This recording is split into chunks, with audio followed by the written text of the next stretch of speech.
5월 5일 어린이날입니다. 제이슨의 세상을 본다 44번째 이야기를 시작하겠습니다.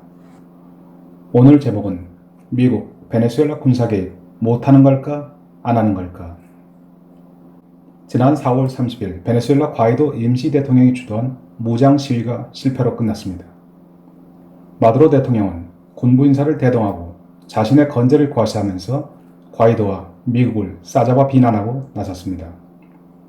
트럼프 행정부는 이번 과이도의 무장 시위가 마두로 정권을 붕괴시키는 결정적 계기가 될 것으로 기대했습니다. 그러나 기대했던 베네수엘라 군부의 고위 인사의 추가 이탈은 없었고 배고픈 국민들의 시위는 장갑차까지 동원한 마두로의 유혈 무력 진압으로 끝이 났습니다. 시위 진압에 나선 장갑차가 인도로 뛰어들어서 시민을 짓밟는 장면은 20여 년 전 1989년 6월에 중국 천안문 항쟁 당시에 탱크를 막아섰던 시민의 모습을 연상시키게 하는 섬찟함이 있습니다. 베네수엘라 사태가 야당과 시민들의 평화적 시위만으로는 해결되기 어려울 것이라는 것을 시사하는 장면입니다. 이번 베네수엘라 시위 진압 작전에서 시민을 깔아뭉갠 장갑차는 중국 최대 방위 산업체인 중국 북방공업 노린코에서 제작한 무장 장갑차입니다. 중국은 2012년에 141대의 장갑차를 베네수엘라에 판매했습니다. 중국은 베네수엘라에 시위 진압 장비 및 감시 장비 등을 수출하는 한편 이제까지 약 500억 달러를 투자해서 300억 달러를 회수한 것으로 알려져 있습니다. 베네수엘라는 200억 달러의 투자 잔금은 지금 원유로 갚고 있는 중입니다. 미국은 이번 시위에 앞서서 베네수엘라 군부 내에서 마두로 독재 체제에 반기를 드는 고위급 인물들이 증가하고 있다는 판단을 내렸습니다. 존 볼턴 백악관 국가안보 보좌관은 마두로 대통령의 최측근 인물인 국방장관과 대법원장 그리고 대통령 경호실장이 마두로를 하야시키기로 야당의 과이도 측과 이미 합의가 이루어진 상황이라고 자신만만하게 발표했습니다. 그러나 미국의 전폭적인 지원에도 불구하고 과이도 임시 대통령을 따라서 마두로 타도에 나선 군부 고위 인사는 없었습니다. 4월 30일 새벽 과이도를 에워싸고 있던 몇십 명의 군인들은 그날 저녁이 되면서 브라질 대사관으로 급히 몸을 피해버렸습니다. 시위는 실패했습니다. 존 볼턴 보좌관과 폼페이오 국무장관은 과이도 임시 대통령이 베네수엘라 군부의 이탈을 유도하고 시민들의 항쟁을 이끌 만한 카리스마가 부족하다는 사실을 새삼 실감했습니다. 그러나 일단 이번 사태의 실패 원인을 과이도의 지도력이나 베네수엘라 국민의 민주화 의지 부족보다는 러시아와 중국 그리고 쿠바 등 외부 세력의 개입에 화살을 돌렸습니다.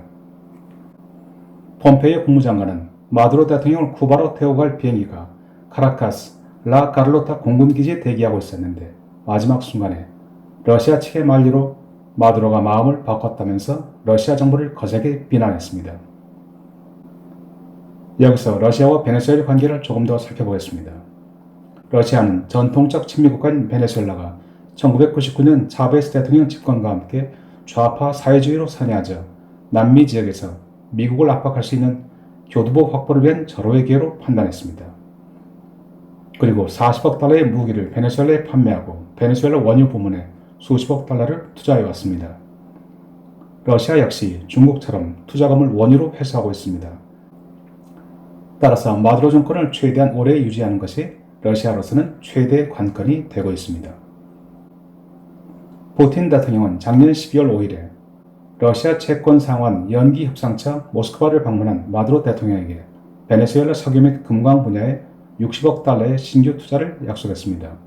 그리고 푸틴과 마두로 간 정상회담이 끝난 지 불과 5일 만인 12월 10일에는 러시아 투플레프 160 전략 핵폭격기 2대를 베네수엘라에 보냈습니다. 러시아의 핵폭격기는 베네수엘라 공군과 카리브해 상공을 휘저으면서 합동훈련을 전개했습니다.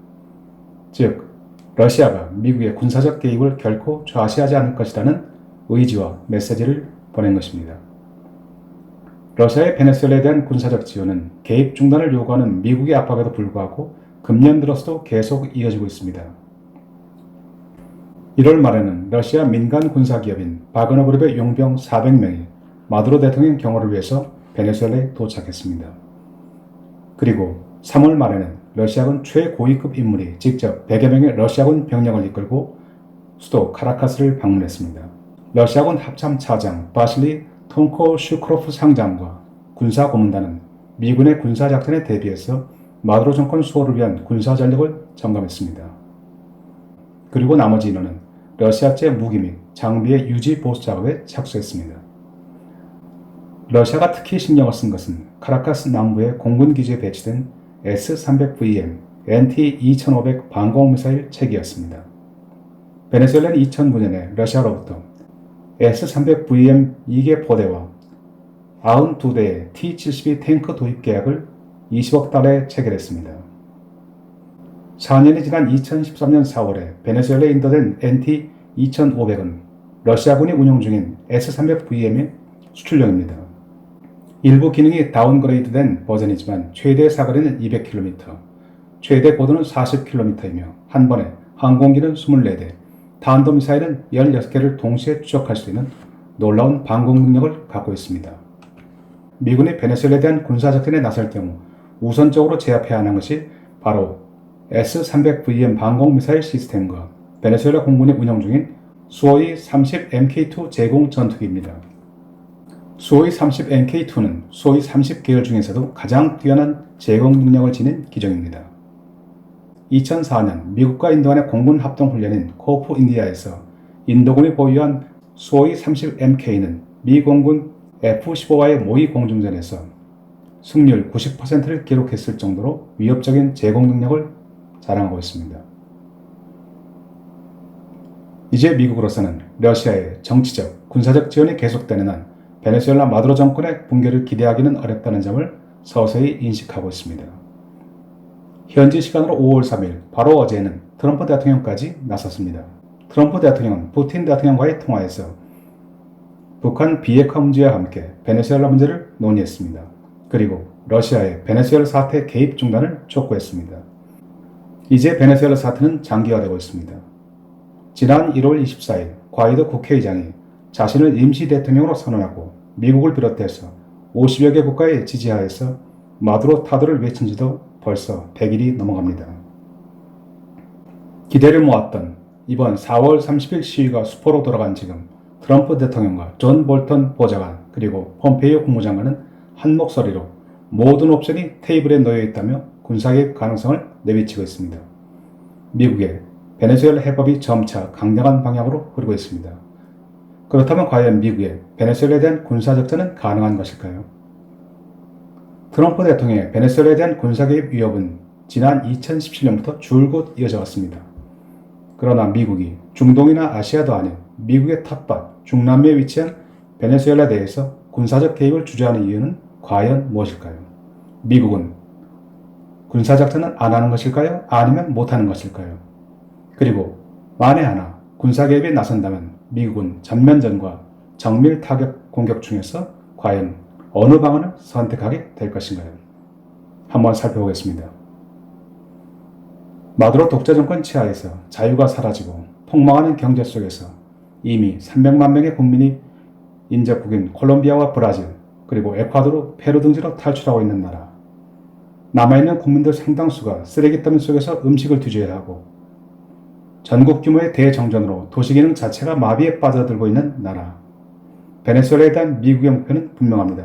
즉 정권 교체를 통해서 민주주의와 법치 국가를 회복하는 것입니다.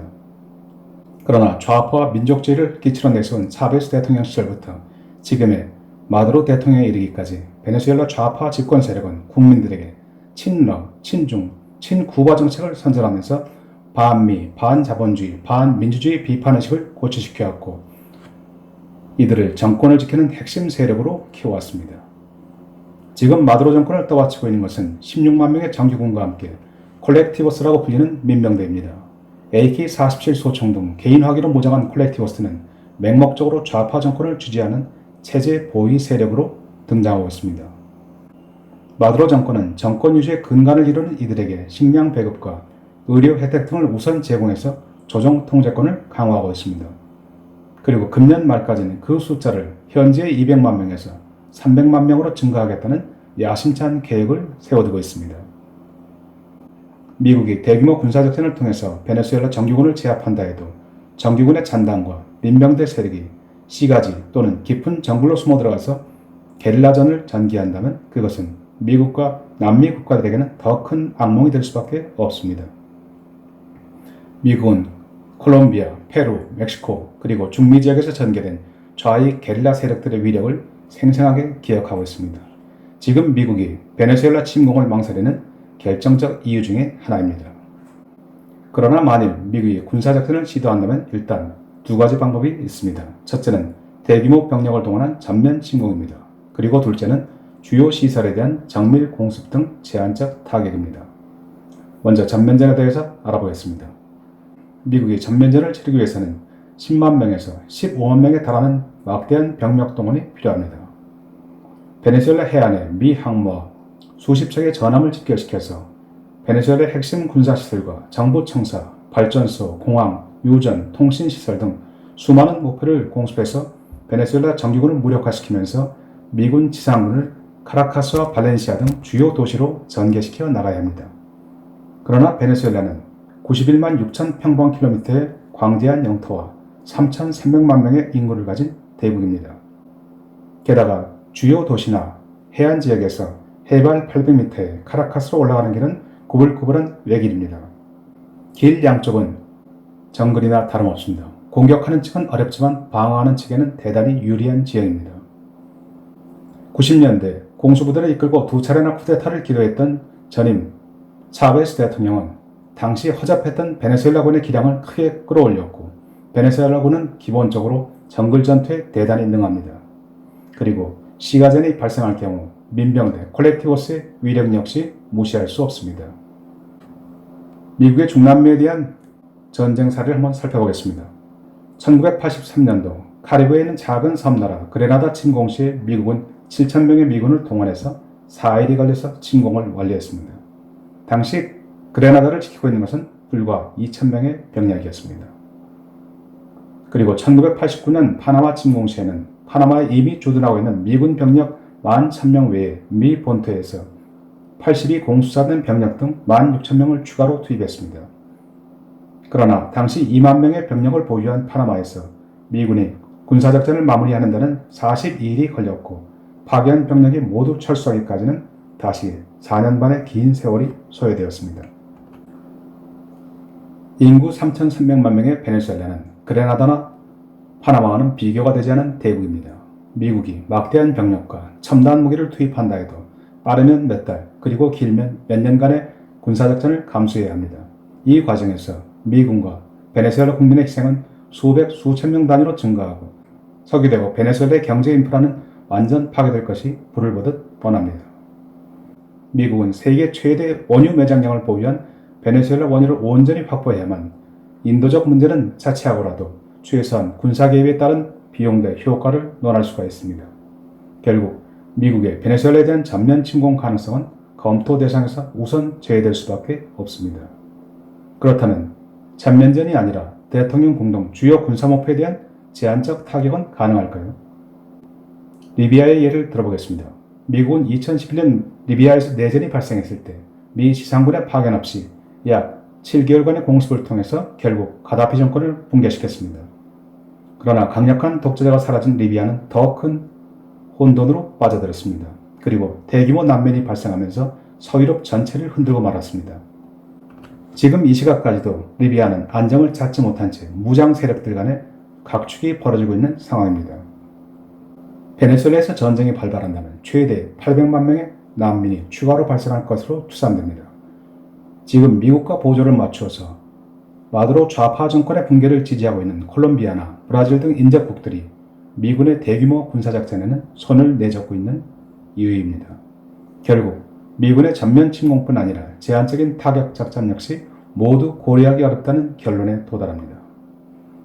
대통령궁에 대한 정밀 타격으로 마두로 대통령과 군부 지도자들을 제거한다 해도 살아남은 군부의 고위급 인물들이 민병대 즉 콜렉티보스와 함께 저항에 나선다면 야당 지도자 과이도가 정권을 인수받을 가능성보다는 베네수엘라가 내란의 위험으로 빠져들 가능성이 훨씬 높기 때문입니다.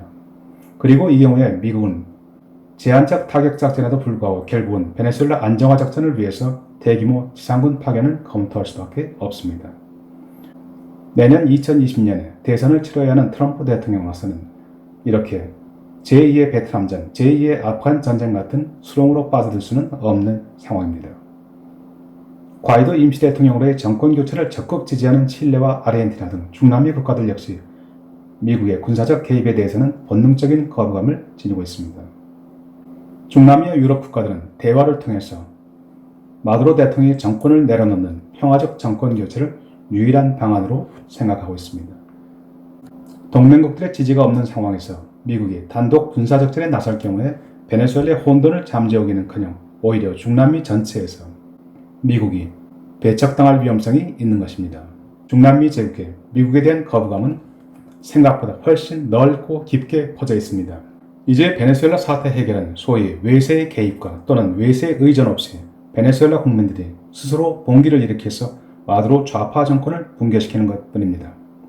베네수엘라를 지켜보는 미국으로서는 군사작전 가능성을 끊임없이 들먹이면서 러시아와 중국 그리고 쿠바의 개입과 제한을 최대한 저지하고 마두로 정권의 숨통을 조임으로써 분노한 베네수엘라 국민들이 과이도 임시 대통령을 중심으로 한 목소리로 정권 타도에 나설 수 있는 분위기 조성에 기여하는 것이 사실상 유일한 대안입니다. 트럼프 대통령과 존 볼턴 보좌관 그리고 폼페이오 장관이 아무리 모든 옵션이 테이블 위에 놓여있다라고 소리친들 미국은 베네수엘라에 가지 않습니다. 엊그제 찰스 쿠퍼만 백악관 국가안보 부보좌관 주재로 열린 백악관 NSC 회의에서는 한바탕 소란이 있었습니다. 찰스 쿠퍼만은 존 볼턴 다음가는 백악관 NSC의 넘버2입니다. 폴 셀바 합참 차장은 베네수엘라 군사작전 계획안을 내놓으라면서 압박하는 NSC 미주 담당 국장에 분노했습니다. 합참 차장은 심지어 주먹으로 테이블을 내려칠 정도로 화가 났습니다. 펜타곤은 베네수엘라 침공이 불러올 군사적 재난을 충분히 예상하고 있는 것입니다. 결국 찰스 쿠퍼만이 주재한 NSC는 군사작전 대신에 미 해군 병원선 컴포트호를 콜롬비아 해안에 보내서 베네수엘라 난민 구호 활동에 나서면서 일단 조금 더 상황을 지켜보는 것으로 마무리를 지었습니다. 컴포트호는 작년 말에 이어 올해 두 번째로 콜롬비아 미션에 나서는 것입니다. 콜롬비아는 베네수엘라 난민이 밀려들면서 이미 이들에 대한 구호 활동 및 의료 지원을 제공할 수 있을 한계를 넘은 상태입니다. 북한에게도 그리고 베네수엘라 야당 민주화 세력에게도 자력 갱생만이 남은 셈입니다. 나쁜 놈이나 좋은 분이나 똑같은 방식으로 문제를 해결해야 한다는 것은 참으로 아이러니한 일입니다. 베네수엘라 카라카스에 미군은 오지 않습니다. 그리고 북한 평양에도 미군은 오지 않습니다. 그러나 두 나라 사이에는 분명한 차이점이 있습니다. 베네수엘라는 미국을 혹하게 만드는 세계 최고의 매장량을 자랑하는 원유와 천억 달러로 추산되는 대규모 금광 그리고 휴대폰에 꼭 빠지지 않는 전략물자 콜탄이 있지만 북한에는 미국을 위협하는 대륙간 탄도미사일 ICBM이 있습니다. 미국에게 베네수엘라는 잘 달래서 손에 넣어야 하는 보물이지만 북한은 더 크기 전에 싹둑싹을 잘라버려야 하는 악의 축이며 애물단지일 뿐입니다. 북한이 요즘처럼 소위 발사체라고 불리는 미사일을 가지고 불장난을 계속한다면 평양 하늘에 소형 핵폭탄이 날아들 날도 그리 멀지 않았습니다. 존 볼턴과 폼페이오가 써내려가는 시나리오의 제목은 The End, 그리고 아무 말도 하지 않았다입니다. 오늘도 함께해 주신 여러분 감사합니다.